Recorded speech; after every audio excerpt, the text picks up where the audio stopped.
اللہ تبارک و تعالی نے قرآن کریم کے اندر جگہ جگہ دنیا کی مختلف چیزوں کی قسمیں کھائی ہیں۔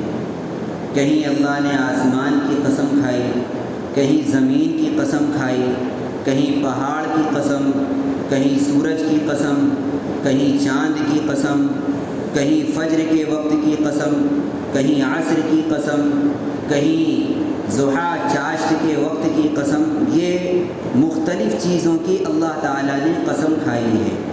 دنیا میں کوئی انسان قسم اس وقت کھاتا ہے جب سامنے والے کو اس کی بات پر شک ہوتا ہے، ڈاؤٹ ہوتا ہے، کنفیوژن ہوتی ہے، پتہ نہیں سچ بول رہا ہے کہ جھوٹ بول رہا ہے۔ تو اس موقع پر انسان قسم کھا کر سامنے والے کو مطمئن کرنے کی کوشش کرتا ہے کہ میں جو بھی کہہ رہا ہوں وہ سچی بات کہہ رہا ہوں۔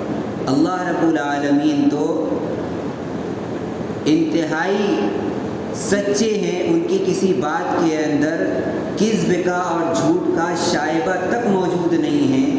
خود قرآن میں اللہ نے آیت کے اندر فرمایا وَمَنْ أَصْدَقُ مِنَ اللَّهِ قِيلًا، اللہ سے زیادہ سچی کس کی بات ہو سکتی ہے؟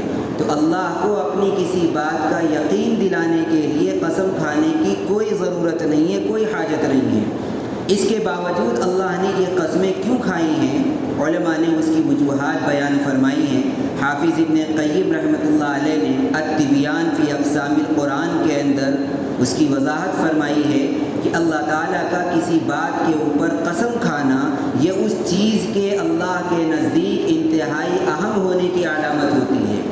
اللہ نے اس چیز کی اہمیت بندوں کو بتلانے کے لیے، ہمیں اور آپ کو سمجھانے کے لیے اس چیز کی قسم کھائی ہے تاکہ بندے سمجھیں کہ جب میں اللہ ہو کر ان چیزوں کی قسم کھا رہا ہوں تو اس کا مطلب یہ ہے کہ میرے دربار میں، میرے نزدیک یہ چیزیں بڑی اہمیت کی حامل ہیں۔ تمہیں بھی ان چیزوں کو نظر انداز نہیں کرنا چاہیے بلکہ ان کو بھی قدر کی